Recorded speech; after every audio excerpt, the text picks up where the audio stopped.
Bonjour à tous et bienvenue dans ma leçon sur l'instruction while en Python.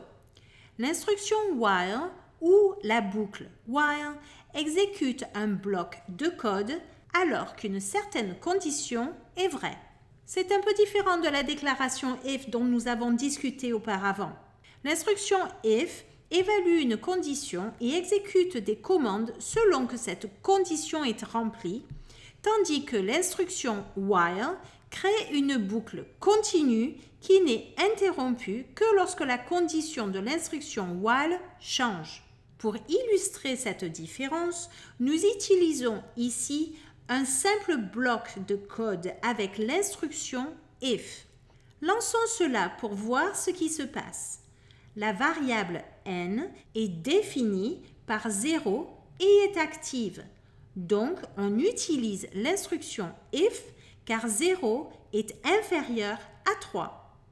Le bloc de code imprime la valeur, en ajoute 1 et puis le programme se termine. Maintenant, utilisons le même bloc de code avec l'instruction while. Encore une fois, n se voit attribuer la valeur 0 et l'instruction while est activée car elle est inférieure à 3. Le nombre est imprimé, puis 1 est ajouté. Mais avec la boucle while, le bloc de code continue de s'exécuter pour une autre boucle car maintenant n est égal à 1 et est toujours inférieur à 3. Cette boucle continue jusqu'à ce que la valeur n atteigne 3. Qui n'est pas inférieur à 3, donc le bloc de code se ferme après avoir imprimé 3 fois la valeur n.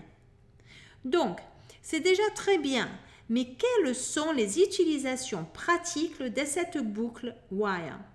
Une utilisation courante est lorsque vous avez besoin d'un état continu jusqu'à ce que quelque chose se produise, comme une pression sur une touche ou un caractère spécial.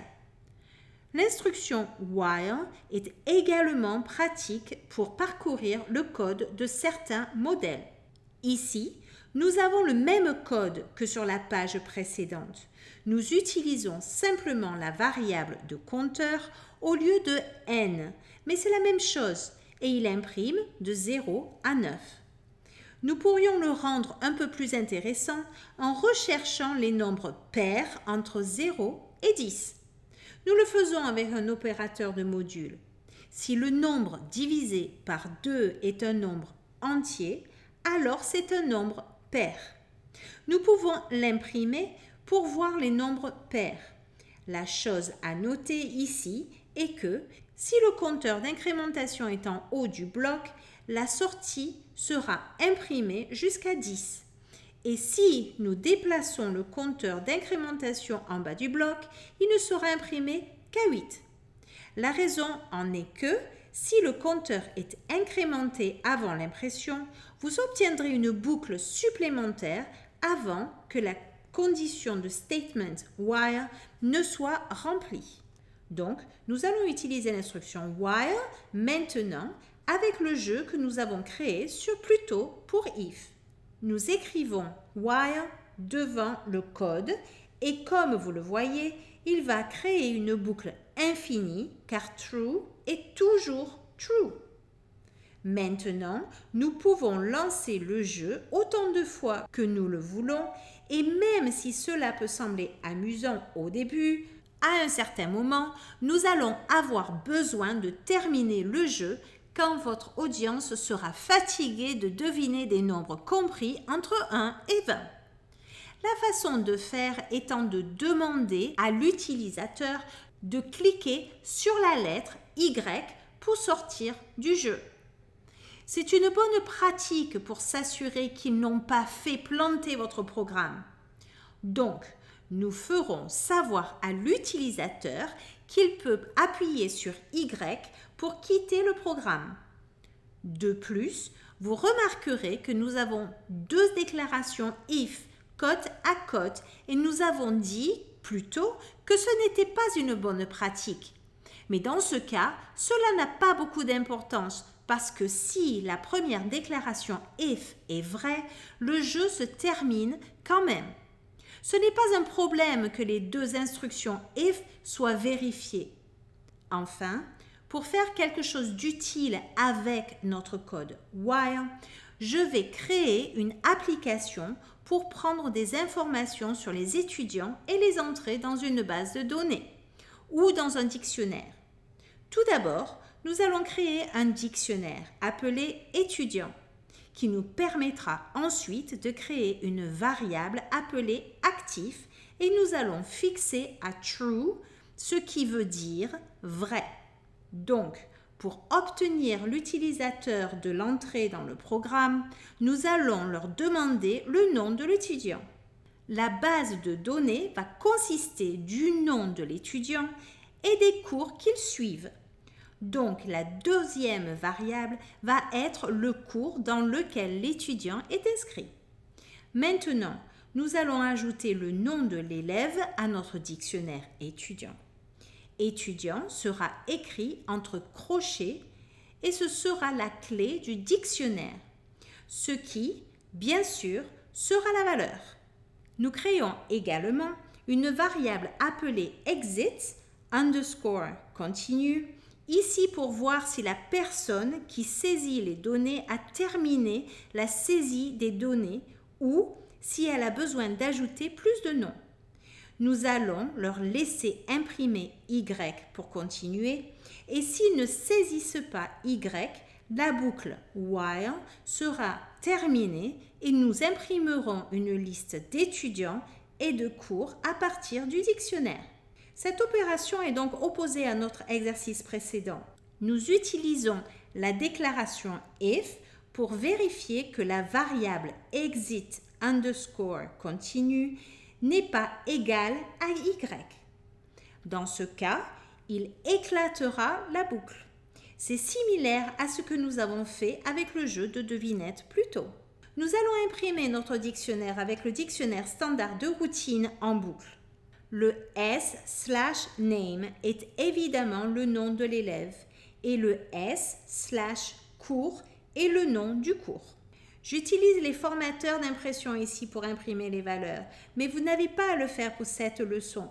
Vous pouvez utiliser l'impression traditionnelle en plaçant simplement les variables entre parenthèses d'impression.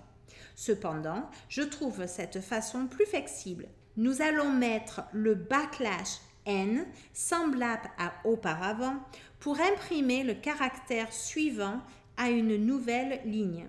Nous faisons cela pour séparer la sortie de l'entrée de l'utilisateur. Nous mettons également un onglet entre le nom de l'étudiant et le cours de l'étudiant. Ce sera l'entête qui sera imprimée en premier. Puis, chaque étudiant de chaque cours sera imprimé après cela. Alors, faisons un essai. Prenons un étudiant nommé Albert Einstein et Albert va prendre des cours de mathématiques. Ensuite, nous avons une autre étudiante appelée Mère Teresa. C'est une classe très inhabituelle. Mère Teresa va suivre des cours d'études sociales.